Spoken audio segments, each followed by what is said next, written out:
Electricast.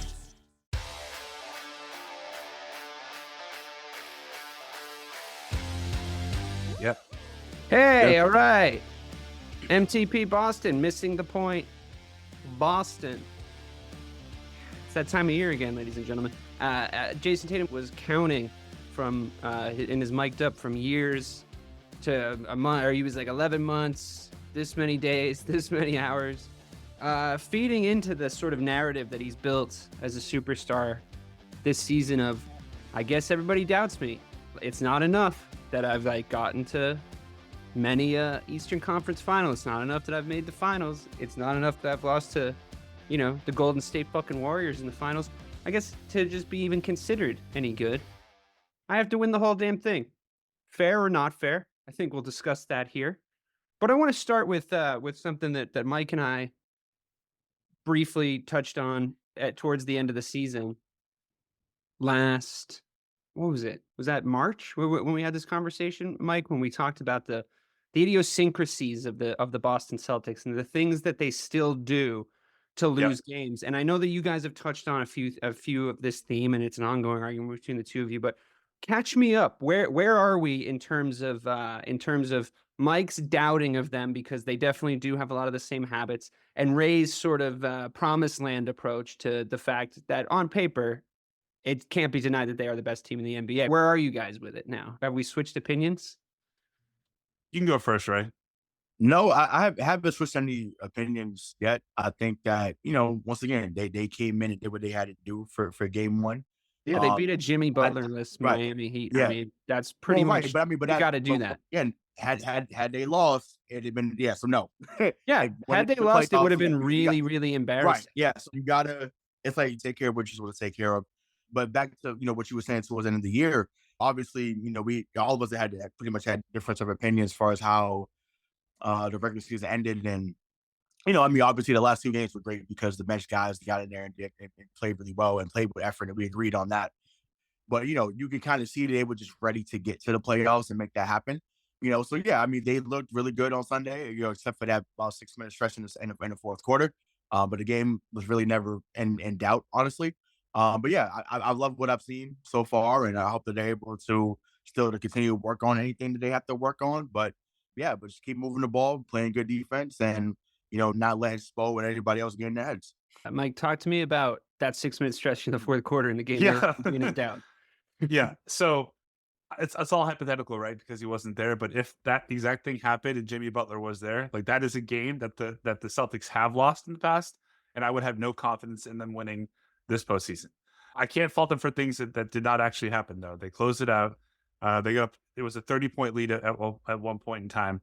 But the thing that you and I talked about in that episode back in March, DK, that really fucking still stands out, even though they only missed 2 free throws, it was Jaylen Brown that missed those 2 free throws. He went 2 for 4 from the line. And those are the things, again, in a 20-point win, they might be glossed over. But that's one thing that you can actually control. Like you said, that you're just not spending enough time in the gym. You're not actually doing it. And it looks like he's not getting any better with that. I love that they set a record for 3-pointers made. Love that. But that does still tied it or set it? No, tied it. Sorry, yeah. Yeah, because game 7 against Milwaukee a couple years ago. I mean, that actually was shocking to me when I heard that, because I was like, well, we didn't break the record for threes made. We made a ludicrous amount of fucking threes in that game on Sunday. I think Cleveland has the record. They had 25 against Atlanta when they swept them, I think, in 2015. It's absurd. It's absurd. Yeah, it was the same. Kevin Love went berserk, but yeah. So, but as good as that was, that still scares me in the sense that they took almost 53 pointers, right? Great, 22 of them went in. But one of the things, there's also a record for range, that average range that we took them at, which I'm unsurprised by, because we were taking circus threes, quite frankly, at times. And I would Kristaps Porzingis hit a couple from Steph Curry range, and I was like, okay, I guess for me, I definitely hold both opinions in my head, Mike, because yeah, I think you're correct, because I was discernibly angry during that stretch. That 6 minutes, I was 100% here we fucking go. Like Yep. these soft motherfuckers, every single goddamn time they come up against any kind of adversity, I was just like absolutely mouthing off. I was starting to worry, right? Which I think is understandable. But at the same time, you look at that range record and it's like, and it does scare you. I know, live by the 3, die by the 3. I totally understand where you're coming from, but I mean, damn, dude, were we just actually just styling on them? And like, because we're so close to it that we worry when like any sort of run happens. We're just like, we've been burned before. Like recently, we've been like burned by very specific things. And like, maybe it's a trauma response. Cause like, I wonder what would happen if I went back and watched that game again. And I think when you watch a game a second time, I do it all the time with the Liverpool games because it's just like interesting for me to like look at it without being like emotionally involved, like knowing the outcome. Mhm. And I wonder if we watch that game again, Ray, would I just Yeah. see the Celtics like absolutely barely trying and just fucking destroying the Heat? And like that's because they can do that? Or Yeah, I mean, am I yeah. gonna see some real frailties in that 6 minutes from a really neutral perspective? I'm trying to understand. I think, I mean, obviously, you never want to be loose with the ball, and I think a lot of turnovers were happening in that 6 minute span. So I think that's where they could clean things up if I'm being objective and not being biased there. But I mean, listen, it was 91-59 at the end of 3. Like that game was over. Right. Like it was just a matter of how much were they going to score. At around And 9 minutes, around 9 Yeah. minutes in the third quarter, I was saying, I wonder Yeah, I what was- starters down. I wonder yeah, what you know, put it yeah, down for their it was naps. crazy. Yeah, well, I mean, I think they were like they were looking to get Tatum triple double. They were seeing if anybody else could get any other numbers. He was near a which ended triple-double in the happening. first half, though. Like, we coulda Yeah, no, yeah, the no, third quarter, he was like 4 assists and like 3 rebounds away by the time the first half ended, so personally, I thought that was the most under control he's been in a long time. I punctuated know, by the end when Right. he, like, really I mean, I agree Yeah, with Clarke. yeah. That's the point I was gonna make is, like, punctuated by I really liked his response to that play.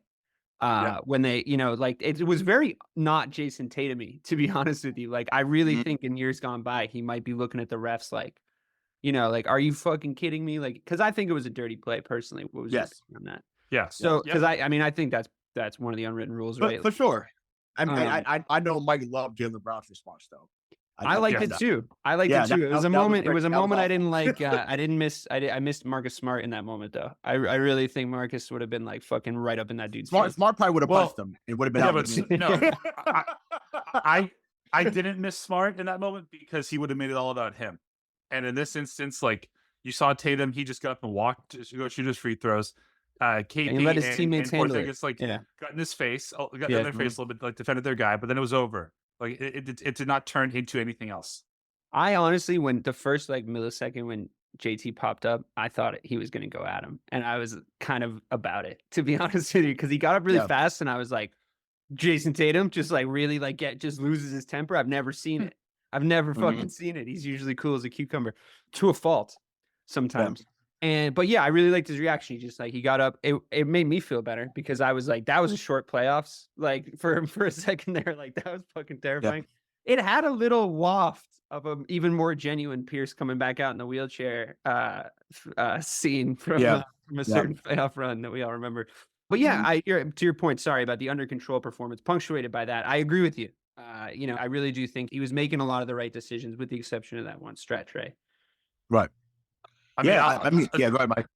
I was gonna say like that 6 minute run though, right? If we can just go back to that real quick. Unsurprised you want to focus on it. Well, it's only because you asked the question like if we went back and watched, knew you that, would. would we not be trying? I think you can. Like it's not an aberration. We've seen this team get up at 34, 35 points before, and in every single one, not every single one, most of those games, they have one of those runs where it doesn't matter who they're playing, doesn't matter if the starters are in, they just stop trying. And the big thing about this team is that are they able to turn it back on? And in this game, they were. So like it didn't kick them in the nuts. I just get worried if that is a pattern that they continue to repeat in this postseason. Ray, would you agree that like the cushion does still need to be pretty big? Because like for better or for worse, they lost the fourth quarter 35-20-23. Like, in the solo game that was the fourth quarter, like they lost it by double digits. So they had a lot of padding that helps them like not panic, I think, is my theory. Like if they're up by a shitload, like 30 plus. 30 plus. Yeah. I mean, I feel like an 18-point lead in that situation, I'm like fucking nervous though. I mean, obviously, we're speaking all things Celtics, but we just saw last night as we record this on a Tuesday night, the Lakers had a 20-point lead Did you see in the their second fucking half. In the reaction after second the half, game, too? AD and Braun were going crazy. D'Angelo Russell stepped up, hit 7 threes, and they lost on a game winner. And I said, wow. And and once again, had that been us on Sunday, Mike would have been totally right to say it felt familiar. Yeah, And it's still it's like, true. I mean, and like you that, still do it, would right? have been true. But I was so glad, obviously, that we weren't on that. But it's just like, yeah, it was, yeah. I mean, but yeah, they definitely do have to have the big lead. I think once again, DeLon Wright, he's been a serviceman and at least he's been there. He's not going 5 of 5 again in a quarter. That's also what happened. Like it's always like these crazy performances. It's the D Wade, it's the Dean Wades, it's the there's always someone that you don't That one expect to Tyler go. Hero, that one Yeah, Tyler Hero what I'm fucking saying? Yeah, destruction. go ballistic. I mean, speaking of Tyler Hero, Drew Holiday had him in jail all day Sunday, like jail. Like you didn't notice. The only thing you notice about Tyler Hero He's was not those the whack same. ass He's sunglasses not that the he had same on in guy. the press conference. It He's was not the ridiculous. same guy anymore. He's Yeah, just not at all. So I was totally, I love what Drew Holiday did with him on Sunday. But yeah, I don't know. I'd like to certain guys got hot Sunday that I'm just like, can you sustain that? Because once again, the Celtics have shown they are the best shooting team in the league when they're on. So we have 5 guys that can get 20. Miami, even with Jimmy, doesn't have 5 guys that can get 20. So I'll say this in response to that we'll though, see. like I agree with you about the random role players of the Miami Heat going off. We've Mhm. all been honestly on the receiving end of that since like LeBron was there, to be honest. Right. Like I watched was it like Mo Williams? Am I conflating years? Like Mo Williams went fucking berserk on us one time. It's like, there's just like it's just the worst guy you can think of. Just starts hitting shots against the Celtics. But I will say Right. this, like Sam Hauser went through a little streak and when we were starting to build the lead where he just hit like a kind of absurd amount of threes in a row. And like I Mhm. like the fact that we have a little bit of a long and strong volume shooter that this is the thing though. If he's on the floor at the same time as Jimmy buckets, like Jimmy Butler victimizes the Sam Hausers of the world. Like if he sees Peyton Pritchard on the basketball court, he's like, "Oh my fucking Mhm. God, I can't believe you left him out here." And he just will kill him. Yeah. Like, he just will find a way to kill him. He will find a way to kill a Yeah. Sam Hauser. And like you just need your guys to like I think it's nice that we got I guess the point I'm trying to make is that it's nice that we got an opportunity for our role players to not just get their self-esteem just immediately crushed as like the first move that the Miami Heat Mhm. in aggression towards Right. us. Right? Like we actually got to see. I mean, I don't think it's going to happen to Al Horford, but like if you look at Peyton Pritchard's box score, I'm still like questionable on him as a defensive liability in the playoffs, but he was all over the place. He had 8 points, 4 rebounds, 5 assists. That's just like exactly the scoreline I want to see from Peyton Pritchard in Yeah. the playoffs. You know what I mean? Like 8 to Mhm. 8 to 12 points, a few rebounds because that means like they took a fucking junk shot and he's standing by Yeah. himself underneath the fucking basket. So that's just like positive for the game. And Yeah. assists, that's a playmaking something he has to add to his game because like the impression that he was leaving on me a lot was just if he can get his shot hot, he's useful. If he can't, he's not. And like Yeah. I think for him to be moving the ball around is indicative of like the whole team. And we don't have Jimmy Butler here just like hurting our feelings like on the playground right away. Yeah. And Yeah. I think that's going to be really good for their confidence. What did you make, Mike, of the role players this past weekend? I'm nervous about the depth of our bench, so I want to hear some positive things, maybe. Yeah, I mean, listen, I was actually really impressed with the way No the bench. Cornette, also no Cornette. Yeah, with the way the bench performed. Just thinking about all the times that throughout the course of this year that we talked about how concerned we were about their depth. I mean, Sam Hauser was the perfect person to talk about. He played 14 minutes. He took Mhm. 6 shots. They were all threes, and he hit 4 of them. Yep. So Huge. but that's more of the live by the 3, die by the 3. Because if none of those go in, then if that happens, it's a much It's the closer most game. Sam Hauser stat line ever: 12 points, Right. 1 rebound, 1 assist. Yep. Like it's just and I'm like, cool, that's fine. Like come in like Dion Waiters. Like it just be Dion Waiters. Like come in, just come in and hit 3 threes. Nice. That's a nice name drop right there. Just come and hit 3 or 4 threes in a row and then go sit back down. Mhm. That's like that's 100% what I want from you. Like just come in, heat check, see you later. And that's what I want. And honestly, like Sam Hauser's the kind of guy that would typically just show up on the Heat bench that you never heard of before, and he would kill Right. you for fucking 14 points. And you're just like, wait, who? Right. Facts. What the fuck? So I'm actually Yeah. glad that we have him, to be honest. I know there's questions obviously about his like defensive abilities, but But even this year, like bench, Jesus, they we need him both, to be both good. of them, yeah, no, both of them. Sorry, I didn't mean to cut you off, but No, you did. no, like both of them, like they've made enough of a leap defensively where they've become playable, right? So remember last year, Joe really didn't trust Pritchard. That's still in my head. That's still in my which head. which is why which is I don't know, which is why they weren't out there, at times last year during the postseason. So For good reason. obviously Pritchard has started taking a little bit of a leap under Ime, and then like I said, made that regression last year. But that last month and a half of the season for Payne Pritchard, like he really took off. Like you said, you mentioned the playmaking. He's been an excellent rebounder from day one. Like if there's anything he was going to be on the floor, he's going to get you offensive rebound when it's like, wow, like where did that come from? He rebounds really well first position. That I'm not worried about. He But follows in shots, and he right, like, exactly, yeah. He takes up good positions and fills Right. space on the rebound, which is like all you can ask for from your guards. Exactly. So the shot selection has gotten better. So yeah, I think, like I said, those guys taking a leap in the game, and that's something that me and Mike had talked about last week when we did the preview. Like that is something. It's made that team a lot more formidable because, instead of you don't now have to go back down to a Brissett or to a Tillman unless you really need to or want to.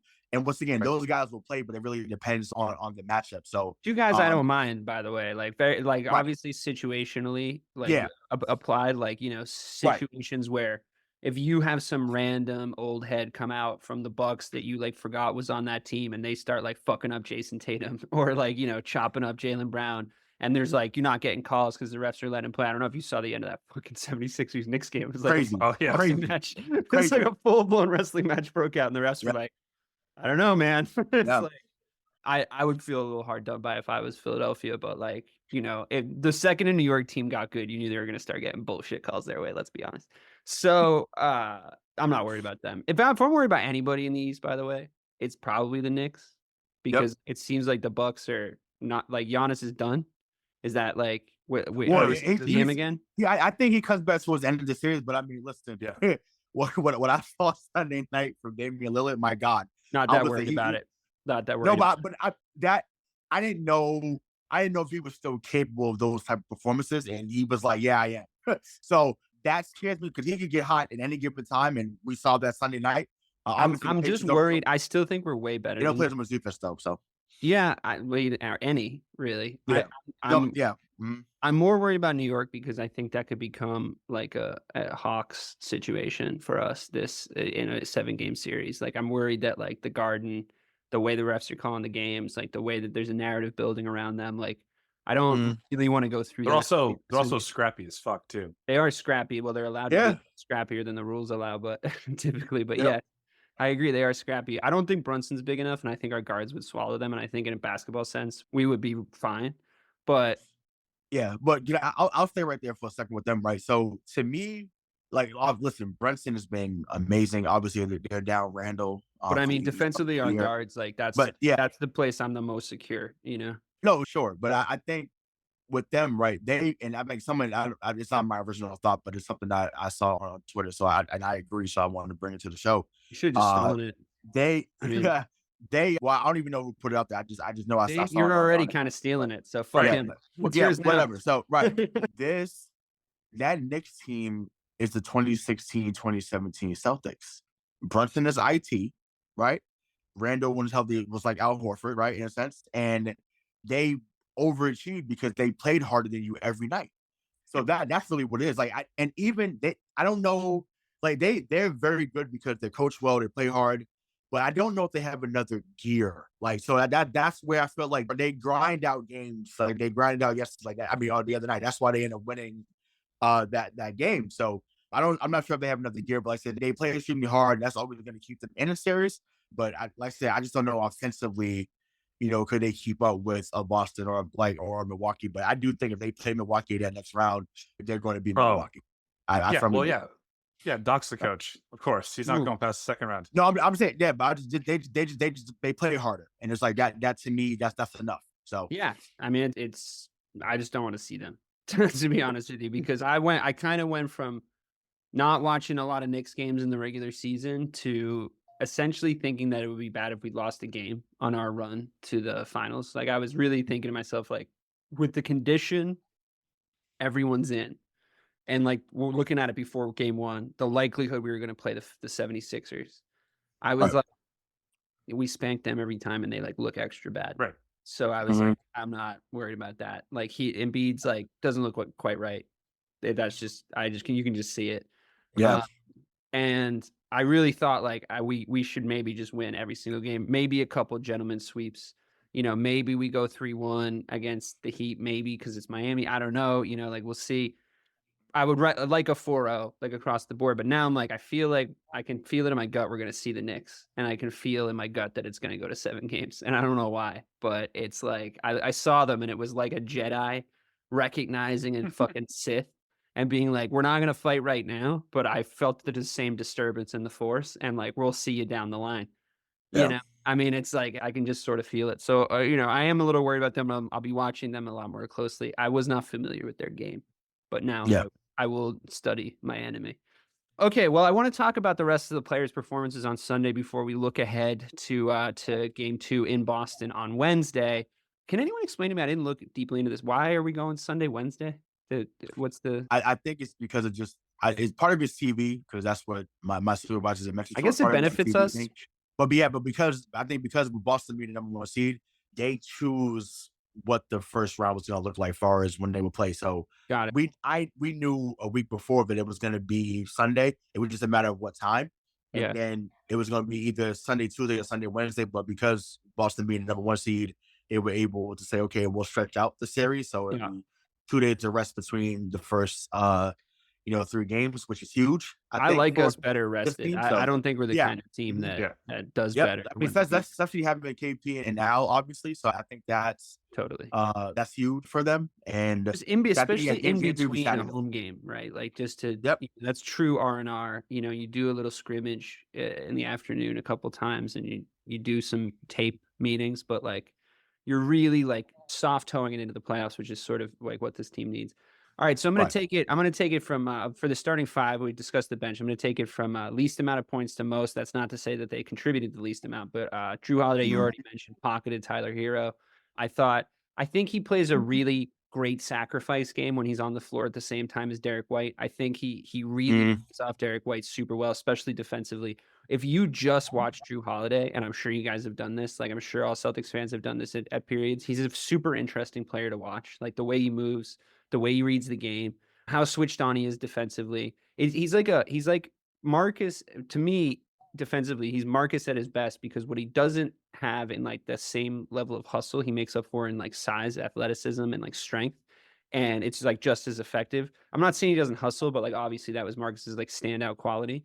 And the way he moves offensively, I just really like how he opens up space for other players. It's another sacrifice fly sort of Mhm. situation, like he moves in and out of the paint at a pace and with a purpose that you can tell the guy guarding him is just miserable. Like he's just like Right. Yep. this fucking sucks. He can't really hold on to him because he's like super strong and athletic. He can shoot from pretty much anywhere, and he uses more of the dummy and the threat to open up these guys around him. And it's like it's such a fun time just ISO camming your vision onto Drew Holiday. Mike, Mhm. say some nice things as well about Drew Holiday, please. Or I, I would love to hear your thoughts now that you've seen him in a playoff game, comparably to our last kind of guard rotation that we saw in a playoff situation. that's exactly where I was going to go. Is that the biggest thing about his Great. performance? Not only that he was a lockdown defensively all night, but he took 8 shots. That's it. And we've seen here in Boston with previous point guards where if they were 2 for 6, they were going to try and shoot the way out of that slump. And what Holiday did was he made sure everyone else got the ball, right? Like he created space in the floor. He was locked down defensively, and again, he didn't make it about him, which I think was the most defining thing that I took away from that game, because he had such a big impact. But if you just looked at the stat sheet, you would think that he had a terrible game. When in reality, he was one of the Mhm. leaders out there. Like he facilitated most of the plays and made Derek White look so much better in that game. But I also love Derek White too. Yeah, we'll Yeah. come on to him and we'll say nice things about him. Ray, is there a Drew Holiday like bananas game coming in the playoffs? Is there a fucking or do we even I need really one? hope so. I feel like there's gonna No, be one so where he goes berserk. yeah, to answer your question, no, they don't need one. But as someone who likes to see him be aggressive on the floor, like I'm waiting for that moment to happen. And once again, I think we'll need it as the rounds increase. But yeah, I think it's coming. Once again, it's not just for game one, but he's sacrificed all year. I'm sure they had conversations about what he can do offensively. Once again, he just averaged 19 and 8 last year in Milwaukee, right? So it's not like he just fell off the face of the earth, but he led the league in corner threes. And yeah, I just think that he said, okay, I'm playing with Tatum, Brown, and Porzingis. Like I don't need to be that guy. And he's had some games this year where he's hit, timely threes. And I mean, even on Sunday, right? Like he hit a couple of threes early on when they went on like that 14-2 run. Like it was like, oh, okay, like Can I ask he you a got his question shots on early that note, and he backed actually? off. Yep.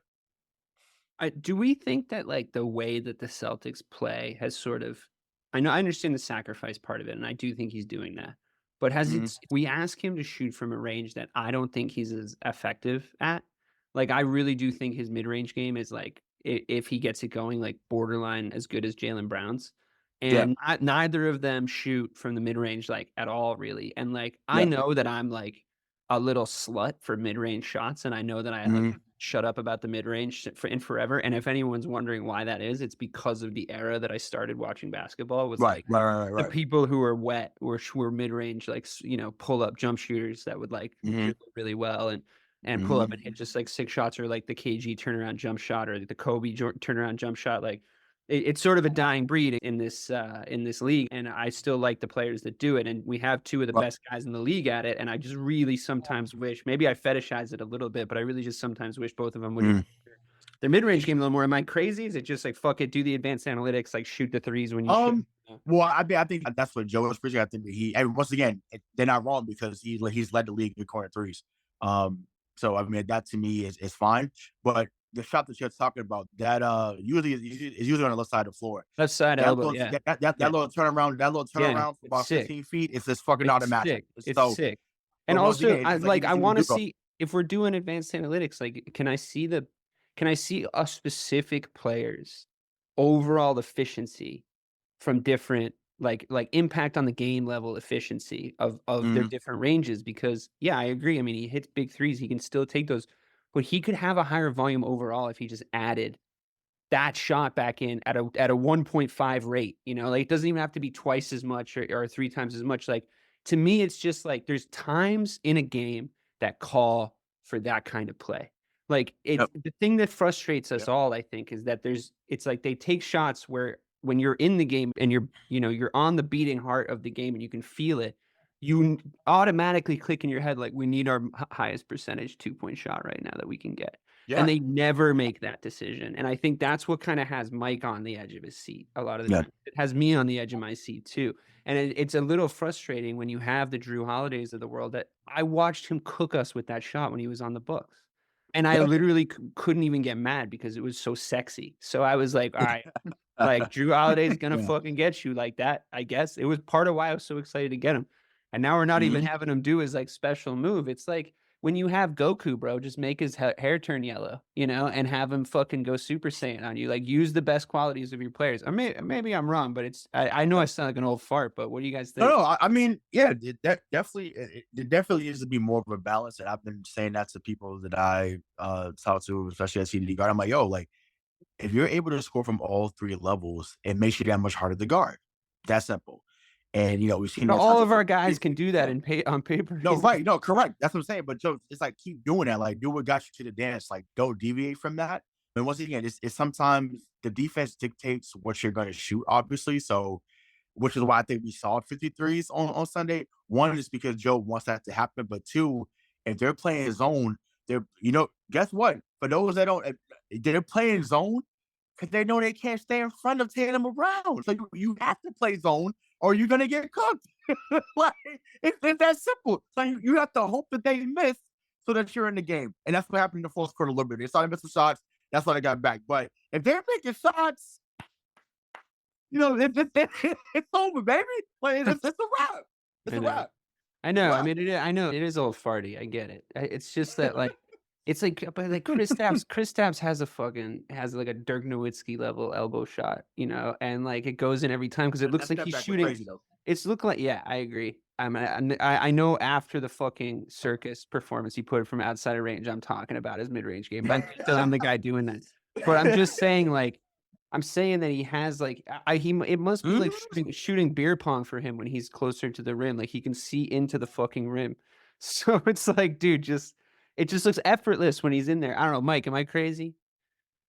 No, no, I think you're 100% fucking right. I think one of the one of the things that makes this team the most frustrating is that they could be dominant on all levels of offense, whether it's three mid range or They right in the could be paint. because we've watched him do it a ton of We've times. seen them do it, and it's like in those runs. Again, sorry to harp on this. They choose to forget the other two layers of their game, and they just jack up threes. Like that's all that they do. Like one of the things that I wanted to see more about, I wanted to see more from KP was his offensive rebounding. Right, like that's one of the We're things that. terrible at that. We're terrible at rebounding in general still. Right. Well, we had a pretty good game. I think we out We rebounded them by did. 20. We did. I just think I know there's gonna be a game we fucking get mad at them again for not like Right. rebounding. It's just like in those situations where you see that what you're currently doing is not working and what you want to do is just jack up threes and not working. Are you able to put KP in the paint and just have him box everybody out and grab those rebounds to get more second chance opportunities? Because if you do that, like that, we haven't been able to do that the last couple of years. I love Al. I think this is the perfect role for Al right now, playing 25, 26 minutes off the bench. But if Mhm. you have a 7'2" monster that can just literally without jumping, just crash the boards, like that's how you're gonna make sure that what happened in the last three postseasons doesn't happen again. But even to add to that, right, 'cause that's totally valid. I just feel like, and this is just me because once again, this old school in me too. Just about every game until they stop it, I would feed Porzingis the first 5 times down I the floor. know. I know. Yeah. Just give I know. throw it You in remember there. you remember Either, Shaq? Like yeah, just throw every it in start there. of Yep. every game, it was just like, oh, this is Yep. how this is I'm gonna just gonna go. throw it down there. And because once again, Jaime Jaquez, who in any other year would be rookie of the year, but there's this 7'4" giant in San Antonio named Victor Wembanyama was a fucking monster. That guy's gonna be But the fucking MVP in 2 yeah, seasons, yeah, by oh the yeah, way. He's crazy. a So fucking like Hawkins, freak. Hawkins Jr. Yeah, Hawkins Jr. is nice. He had a good game. And they they had him on KP, and I'm like, oh my god, like you couldn't even Comical. see him at times. Comical. Um, But they didn't that's take a advantage lot. of it like any of those times. They like did not like they No, actually they did at times. They did Oh, more so in there the was a first half couple though. there was a couple of times burned in my memory where I was like squealing mismatch at the Yeah, fucking television, yeah, and nobody was like listening to me. I thought I was trying to make them hear me in yeah. Boston. I was like, "Fucking mismatch," and Because like even they just yeah. didn't. Mhm. No, you're right. I mean, like I said, they there was a few times in the first half where they went to it. They're gonna have Bam on him unless I mean, especially if they're He's running tough man to and play stuff. against. So, I'm oh, not for taking sure. No, anything away from him. Bam was great. Bam was great on Sunday, but He's I always just think killing TV. Jayson Tatum too. Yeah, I mean they're best of friends, and so that's why he's on his head. But Yeah, well, it's nice when a I love that father and son he are best actually friends. yeah, I mean once again, I mean he's done pretty well Horrible. against them most of his career, but once again it'll be a different outcome this time around. But yeah, no, I just think that take care of the of the big man down low. Give it to him. Give it to him down there. The first 5, 6 possessions, and whether he's going to get fouled, whether he's going to turn around and get the first 8 points, like because we saw it during the regular season when either him or Jaylen Brown get out to a hot start, they usually blow teams out the building.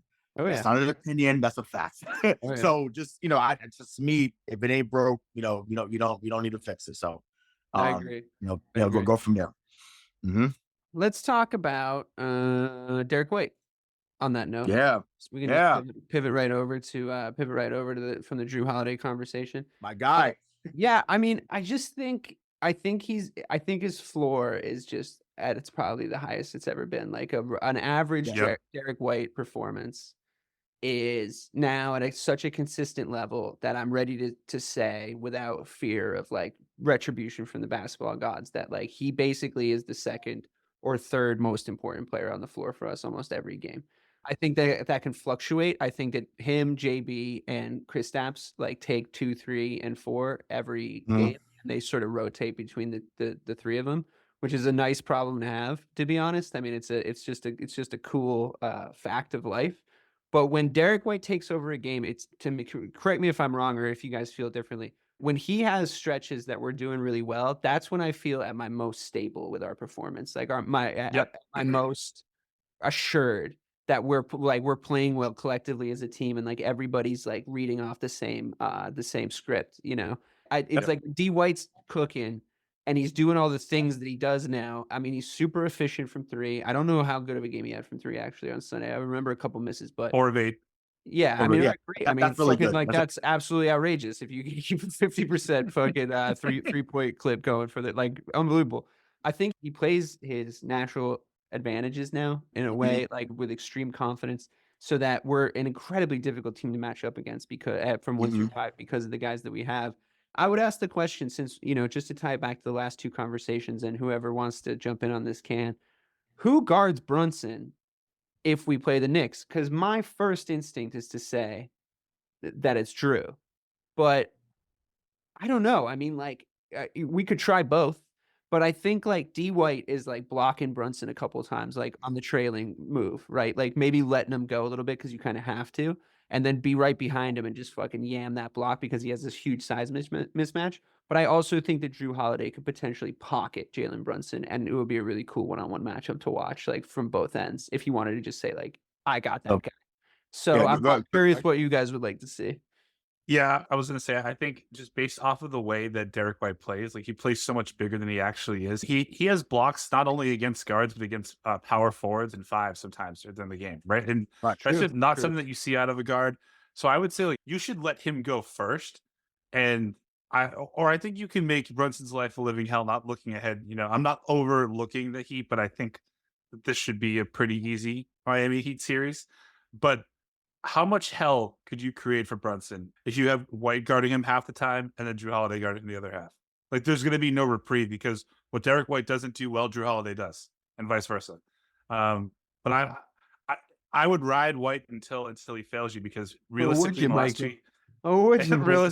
yeah, wink, wink. Realistically, in the last 2 years, Number 1 he hasn't fan. failed you. I agree. I agree. I would fucking ride him like I stole him. No, I don't actually. I have a different take, but I'm gonna let Ray go first before I respond. Go ahead, Ray. I mean, it's especially since he shaved his head. No, I listen. I missed Especially this. since he shaved his head, he's looking real dapper these days. Appreciate it. No, I missed this. That's we talked about it in Discord. I missed you, brother. This is it. This only happens when you're on here. So I would actually have Jaylen Brown guard him. Whoa. Okay. I'd have because Jaylen Brown is taking that challenge all year, especially second half of the year.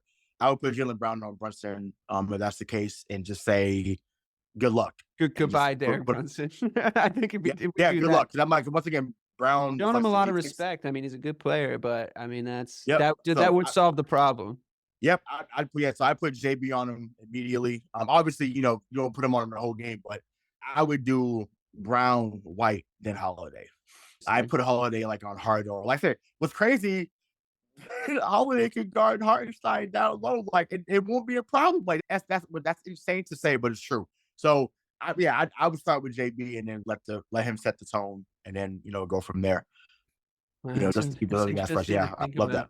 Yeah, that's interesting to think about because but the way Brunson plays, like if we had JB at the 2 more consistently and just moving like that way offensively as well, just going 2-way with him to start the game, I think you might have me convinced. Because what I was gonna say was, I think we need to our offense benefits so much from Derek White playing well offensively. Like I think that like I said before, like I really feel like we're clicking when he's playing well offensively. And I don't want him like caught up in a battle with the best player on the other team like immediately. You know what I mean? I want him to get into his a little bit, but I also think he could be great help against Brunson when he does inevitably beat guys one-on-one. I think because like his slashing obviously is not anything to be sniffed at, and his shooting. And I think that you're right about Derek White being as long as he is. I was thinking Drew Holiday to start to just put him in a battle with Brunson and see what he's made of. But I think you're right about setting the tone with JB because he's not going to cook JB.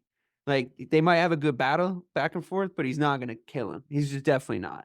like 100% not. So I agree with you, and I also think that gets the very front running styles of Jaylen Brown kind of activated immediately because Mhm.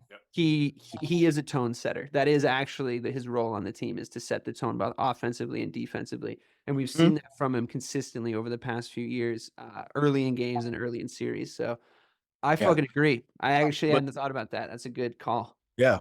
Well, no, that's over here. But I want to add. It's funny. I'm gonna pull a mic and go back to the run. Okay, this ties back to Derek White. Those 6 minutes that happened. Guess who was on the bench? Derek White? Derek White. So he immediately comes back in. He hits 2 threes. Game over. Safety blanket. He's yeah, exactly. He's becoming our Derek Fisher. And if that's the case, there's going to be a lot of winning here going forward. So that's where he's becoming a guy that he hits the big shots when we need him. And once again, clutch is not always, like you're down 3 or 4 and then the guy hits a shot. It's when the team is making a run, like Myron was making a run, and immediately you hit 2 threes, but the lead just back up to 20, 21. Now it's like, okay, well, damn, we had some momentum, but now that's gone. So and that quality, that specific thing you're talking about, we've been missing that for years. Right, exactly. So to have that with him, once again, Holiday has done that at some points throughout the year as well. So I think, Derek White for sure has been the most consistent player on the team. And once again, I'd argue anyone down that says otherwise because you're like, once again, yes, we know Tatum's the best player. We got Brown, we know that, but the most consistent player, the most important player for this team's success is definitely with Derek White. And like I said, I'd love to see. I love the nickname that his father gave him and Holiday, the stock exchange. I think that's a phenomenal nickname for that backcourt. Amazing. So I think that's great. So yeah, so I think that's great. But yeah, no, Derek White has been an integral part of what they're done really since he's been here. Once again, I said I watched him a lot, and so that's why I knew I was like at some point he's going to be a guy that this city's going to love. And it took a while for some of us to warm up, and that's fine. But I knew I was like, nope. I said when he gets acclimated, they're gonna love him. And now, like I said, he's been phenomenal here. So I'm looking forward to more of Derek White, killing teams going forward. Looking forward to more 10 assist Jayson Tatum games. Yes. For sure. Absolutely. I think yeah, that's what Mike's been talking about. Yeah, I mean, I know you guys touched on this. I don't want to belabor this point because I know that this got a lot of airtime over the last few episodes. But I do want to just say for myself, like, it looks like like an era change when he's playmaking at that level. Like it looks like he looks like a guy that can basically not be stopped because quite frankly, I mean, I'm not being hyperbolic here, but I've only ever seen a handful of guys that can do this. I really have. Like there's guys that can change games in different ways. There's guys that can like turn on their scoring at a given time and it can change a game. There's guys that can turn on their playmaking, defense. I mean, I don't know of that many guys. I think the list is pretty short that can do all of those things at any given time. And or pick one depending on what the game's giving him and use that to win the game. I do agree that he's more effective at it earlier in the game, which is obviously frustrating for a lot of us because we associate like the clutch levels of basketball greatness with the fourth quarter. And I do want his fourth quarter performances to improve. But and I think that they will because I think it's the last thing that needs to happen and I think we've been pretty steadily checking off boxes as we sort of rise up to the top of this because this kind of thing that like a 10 assist game from him is a game that's going to give him a level of confidence and I saw the look on his face. It was a level of confidence like I know something that apparently you guys don't, right? And I promise you only ever seen it a few times. Like there was a look on his face at one point when we were going on that big third quarter run that I saw. Sorry to bring this up. I saw it happen to Peyton Manning when he was down against the Pats in that AFC Championship game in 2006. I saw Kobe Bryant do it against us in Game 6 of the 2010 Finals. Because Game 7, I mean, like that wasn't anyone but us not having anyone that could rebound the fucking basketball. But pretty much. But I saw. If we just had one guy that could get like 4 rebounds, we would have won that game. But And Rajon Rondo didn't take like a garbage shot, fucking 3-point shot at the very end. Whatever. I'm sorry, it still hurts. And my point is, I've seen a handful of guys with this level of confidence. LeBron James had it for about 7 years, where it was like, oh shit, like he can just. Actually, it's probably longer. It was probably a good 15 years of LeBron just being able to just win a game at will at any level, right? I mean, say what you will. LeBron could do it all. He was the best passer in the NBA for many years. He was the best defensive player in the NBA for many years. He was the best scorer in the NBA for a few years. I mean, Kobe was a great scorer and he was a pretty good one-on-one defender, but it's not quite the same as that like multi-level, how to have a high basketball IQ type of performance. And I've started to see it in Tatum. I'm not convinced he's going to be able to pull it out when the stakes are high though. Yeah. But that's just because I haven't seen that. But I mean, I know it's in there. Like there's a monster inside him. Like the talent is outrageous already. It's just this thing where he's adding to his game at like at different levels, and it's like, oh, it's getting scary. I mean, Ray's gonna bring up Game 6 in Philly last year about like we've seen it once from Tatum, right? No, totally. Fourth I quarter. mean, I'm not saying we haven't seen it. I'm just saying I want to see it at a consistent level because I've also seen him disappear.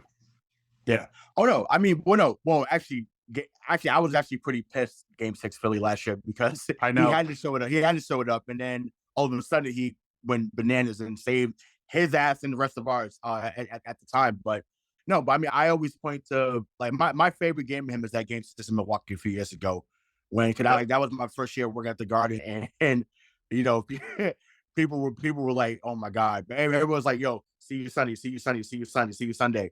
And he went ballistic in Milwaukee. And I was like, oh, like it's there. Once again, it's just a matter of are we going to see it on a regular basis? But that's why I said at the beginning, this is the most under control he's been. And once again, it wasn't the best scoring output he's had, but he controlled the game on every facet. That's what Mike is clamoring about. You clamoring about, DK, Bobby at times. So that's where if he's doing that, where granted we don't need a triple double every game, that'd be beautiful.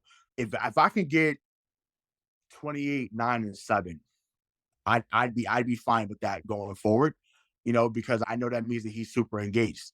And I would love for him to master that skip pass like Vince Carter used to do back in the day, because he's 6'9", you're not gonna steal it from him at that height. If you just skip it over, over the head of defenders, he'd probably get at least 8 assists a game just doing that. So in order to master that, though, yeah, I think the issue is the way that we play, and I agree with you. I love the skip pass. I love it as a concept in general. And the Celtics did it a couple times, and this is to my point. Well, maybe we have Rondo. Yeah, well, the thing is like, well, KG could do it too. KG used to skip it from the high elbow, like when they thought maybe he was going to take a turnaround jump shot, and then he would face up, and then he would just skip it over. And the thing that we were able to do so effectively with the skip pass was find Ray Allen in the corner arriving, and like I think that is a very underrated skill, the off the ball run, and like we saw basically, in my opinion, the best guy to ever do it, which was Ray. Like as much as he was absolutely outrageous as a shooter, of course, his movement off the ball is like why that highlight of him on Miami exists. Like the way he moves off the ball is, and like the way, even though he didn't even look down. No, he didn't even look down. And like, and it's heartbreaking that it's him. Obviously, it broke my heart at the time, but it's the way he would move baseline to baseline, even when we got him, and he was distinctly out of his prime when we got him, like athletically. But the way he even moved baseline to baseline, and like our system, we don't actually do that. We find spots, and then when the ball rotates, we rotate with the ball, which isn't. I just don't think it's as deliberate, and it's like at that point, if you're trying to do a skip pass, I think you're going to have you're going to have some growing pains because you need guys to get to that spot at the exact right time. Right. And I do agree that Tatum could totally master it, but like I would need Jaylen Brown probably to like master, or Derek White, I think could probably do it, where it's like you got to be able to be elusive enough off the ball where you've completely lost your man. And then there's got to be 2 guys before him setting very purposeful screens in order to help whoever the off the ball runner is to get there. And like that's the kind of thing we used to do in 08. It was fucking beautiful to watch. Watch. But and a great coach, that's why. I mean, it's like no, genuinely, it was like that's how we we used to accomplish that. And we don't really play like that, Yeah, for my girls, there was a game winner that Ray Allen hit that year. They won the championship. I think it was against not Charlotte. Everyone remembers that. Toronto, where they had a side out Second round. Like Ray Allen literally ran from the other side of the court so where Pierce was gonna be.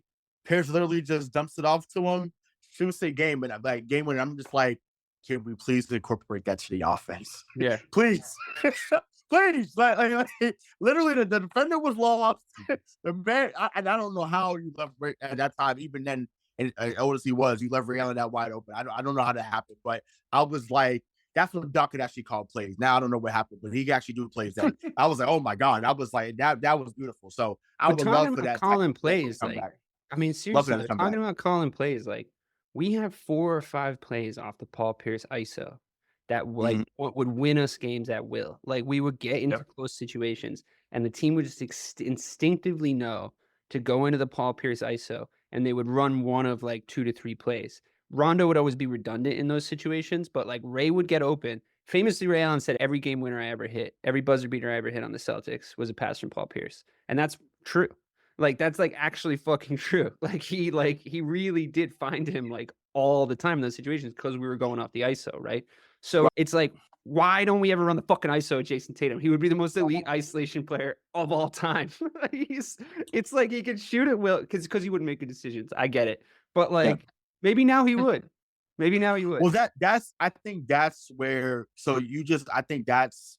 Tell me you don't want to see that. That's the next. No, that's the next part for sure. Because once again, there isn't anyone that can stop him 1-on-1. It's not. And I think you clear out that. That's why you clear out. Jump shots. Yeah, that's why we see the jump shots that we shouldn't see at times. But it's like, man, if that continues to get unlocked, where he is an ISO, and then he draws a double for somebody and finds someone in the corner, like. I mean, they're already showing us. But we're already all about spacing, right? We're already all about fucking spacing. Like we're already in our fucking spots. If you can get one switch, if you can get one switch, you don't even need an ideal matchup switch. If you can just switch their best defender off him for 1 second, like high enough, like close enough to the half court line, where he immediately just calls the play and everyone just runs in the opposite direction. If they try to send a double to him, yes, you're right. He can find any fucking pass because there will be a guy open. Whoever has their defender leave them, and for the double team, it'll be such a wide space. Their instruction will just be go to the basket, and he'll find them. You know, like you said, he'll find them overhead because he's fucking enormous. If not, okay, let's pistols at dawn. Like, let's see if you can take Jayson Tatum all the way to the fucking rack, because I bet you can't. Like, whoever you are, right? If it's Kawhi Leonard, maybe, but do it to him 3 or 4 times. Tatum will get his. Tatum will 100% get his. Let him do that. Let him be that player in the right situations. Call it at the right times so that he doesn't make the decision himself with 12 seconds left on the fucking shot clock in a situation where we need a high percentage fucking 2 from around the rim. We need Game 7 Tatum all the time. Yeah. That's what it is. We need Game 7 Tatum all the time. Because there's not a Game 7 he's played that he has not showed up. They have won every Game 7, but he has not shown every Game 7 they've needed. He's always showed up. Oh, that's right. We lost in 6. No. I'm saying, but every Game 7 that there's been, like he what about the Heat? What about the Heat? Yeah, he last year didn't show up, but you're gonna say his ankle was hurt. Wait, I mean, but getting into that affects that matters. Well, did he get it? Did he get? It's like he was healthy. If he was healthy and then messed up, you got me. But I'm like, I mean, he got hurt, not injured, but like that's just play. Yeah, that's fair. I mean, he fucked his ankle up. Come on, I mean, let's. You know, and I'm like, and I get it. I mean, because granted, Michael Jordan didn't have the flu. Okay, it's fine. It's fine. Yeah, but he was up all night doing blow. Let's be honest. Speaking of that, because I'm like, there's been a lot of, obviously there's always going to be trolling on social media because that's just what people love to do. But they're like, oh, people are beating their chest about beating it, a Butler less, Miami. And I want to paint this picture because obviously the 3 of us here are Celtics fans. So when Hayward was out, Kyrie was out, Kemba had a shattered knee, there was not a single person on NBA Twitter that felt bad for Boston. So if you think that I'm gonna feel sorry about Jimmy Butler being hurt, once again, injuries definitely suck. But if you think I'm gonna feel sorry about facing this team without Jimmy Butler, I got 2 words for you. Fuck you. Like that's like just no. You thought I was gonna say the other one, shout to DX, but they could do that too. But it's like I'm not gonna feel bad about playing a guy. I'm sorry. I know injuries suck. and I wish him a speedy recovery. But once again, no one felt bad when Hayward and Kyrie and like I said, Kemba got hurt and Jaylen Brown got hurt a few years ago before Brooklyn series. Like, I'm good. I'm sorry. You played what's in front of you. Oh well. Yeah, I don't feel Get the bad job for done. Jimmy Butler. I'm delighted that they don't Jimmy Butler. No, yeah, exactly. Yeah, I'm fucking so happy that he's not out there. like, You know how much fucking that guy's yeah, pussy? what a joke. What a joke. Yeah, I'm happy he's not there. I don't give a fuck. I'll take the easiest ride possible. Thank you Right, very much. exactly. Yeah. I have no interest in overcoming adversity if we don't have to. I'm good with it. I'm good with it. Totally good with it. Also, if anyone's listening in the universe, I feel that way about life as well. So if you'd like to just have good things continue to happen to me, that would be great. I'm in no way interested in learning any lessons.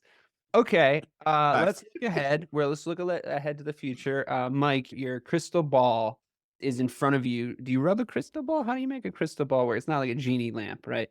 You probably remove some sort of protective covering so that Sauron can't. Probably. Yeah. And then you look into it in order to see the future. And you're looking ahead just 24 hours because, I mean, honestly, no one's ever called you a visionary. You just want to see the Celtics game.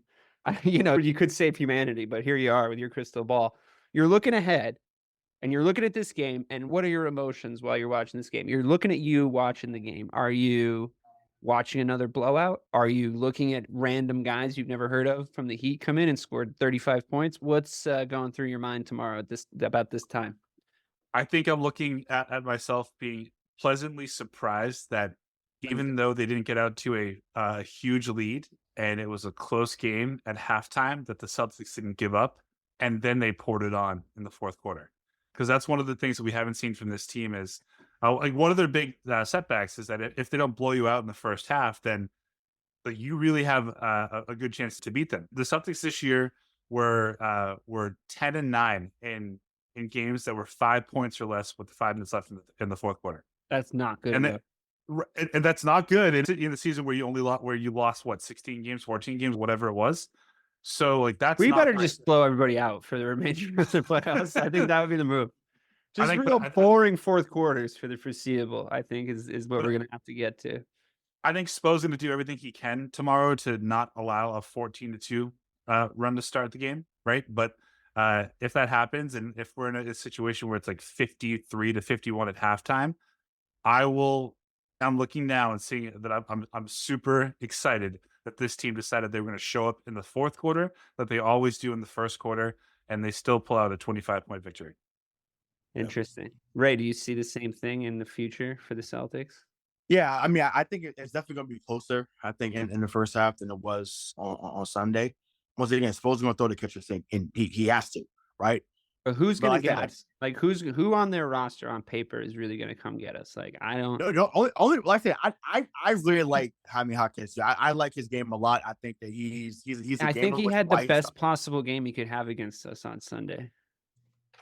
I mean, offensively, you can say that, sure. I thought he played pretty good defense, but once again, when you're playing Tatum, like you're gonna get cooked eventually. So that's just what it was. But that's gonna start to add up, don't you think? Like that's gonna start to add up game to game if they keep him doing that. Yeah, right? They'll play better at home because most role players do. But I still think that it would be a similar result to what we saw Sunday. Like it may not be a 20-point thing, but I still think the Celtics win by 15 because once again, they can't go to another gear. Even sometimes with Jimmy. So let me be clear about that. I was like, oh, it's not Jimmy. Listen, there's even times when Jimmy has gone 5-18 from a game. We've seen it. So let's not make it seem like he's always 12-16 or 12-20. I think the Heat year on year have gotten worse since we lost to them. Absolutely. The bubble. The bubble. So and yet still we're managing to lose to them in the playoff series. But yeah. But also got to the finals by winning in their helps too. So but we knew they were going to get fucked up, though. We knew they were going to get fucked up in the finals. Like we knew for sure, and it was like so frustrating, you know. Yep. Because they shouldn't have even been there. It should have been our first. What should have happened last season was it should have been our first trip to the finals against the Nuggets, and the Nuggets would have fucking beaten us. I want that on fucking record because we're talking about the year we lost to the fucking Heat anyway. The Nuggets would have fucking beaten us. And then this would have been the real chip on your shoulder year. Like it would have been like, all right, well, we're going to see them again. Like, it wasn't like when the Warriors like kind of punched us in the mouth for the last time and we're never going to see them in the finals again. Like that iteration of the Warriors team is never going to be back in the finals. So there's no chance of that happening. So they shouldn't have even really been there that year. We were the better team. We should have won the fucking games. But you're never going to be able to get revenge on them. Like, they just left you with that. That's the kind of team that they are. But like the Nuggets, if we start a rivalry with them, we could conceivably see them like 3 more times. You know what I mean? And we're going to look back on the year that the Heat beat us as like, we should have made it that year, man. You know, like that could have been a rubber. Like, then this could have happened. I mean, whatever. But all this is behind the sky hypothetical. If I'll say this, one, you mentioned your favorite Jayson Tatum game, and I was thinking about it since you said that. I think my favorite is game 1 against Brooklyn, where he locks KD down and then does the spinny move at the end to like finish the game. So that was probably my favorite Jayson. That was fun, yeah. Mike, do you have a favorite off the top of your head? Honestly, not recency bias. I mean, I think it was this past game. Like, I've been asking for it for 4 years. Like, when is he going to have that Larry Bird playoff game where he only takes a select amount of shots, but he controls the entire fucking game? And we finally got it. Yep. Yeah. Against the Jimmy Butler. That's what we need. No, but I mean, but that's what we need. And you know, I hope that he has more performances like that. Like I said, it was the most controlled he's ever looked. And you know, once again, I know people it's sexier to get to 40 points. I get that, but like I said, if you can get close to a triple double, I was like, it's 28, 9 and 7, or you get another triple double this series, so be it. Like I said, he is by far the best player in the series when he's on. So just go out there and prove it. Just be you. Yeah, I agree. I think everybody else's consistency levels have really raised. And I think we've seen that over the regular season. I'm glad that it's producing the playoffs regardless of the opponents put in front of us. I think if I'm going to make a prediction for the next game, I think we're going to see another 30-plus point blowout at the start of the game, to be honest, because I just don't see who they have 1 through 8 that can possibly compete with who we have, like even 1 through 5. So I just think we're going to get the job done. It might be a little bit like more boring to talk about because I think we're just going to absolutely wax these guys. But what will be interesting is previewing our trip to Miami for game 3, because obviously that's going to change everything and be the first real test probably, unless we give ourselves a pop quiz in the next home game, because the only team that can beat us on Wednesday is us. So it's a cliche, but it's a cliche for a reason. Well, for myself, DK Sizzle, for Rayshawn Buchanan, for Mike Marcangelo, I have presented to you a wonderful piece of content about the Boston Celtics, and I wish they would present us back a wonderful piece of basketball on Wednesday. This has been Missing the Point. Good night.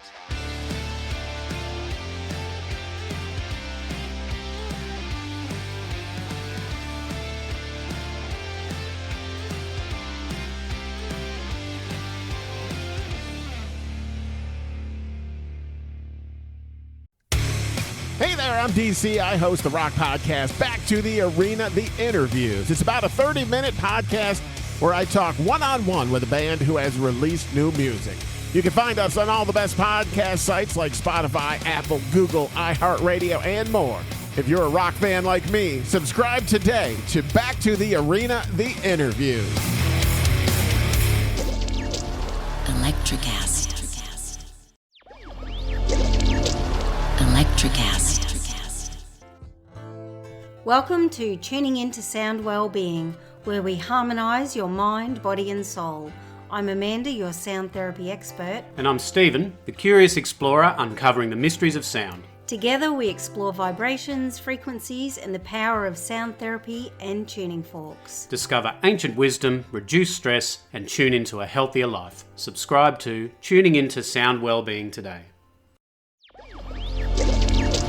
Electricast.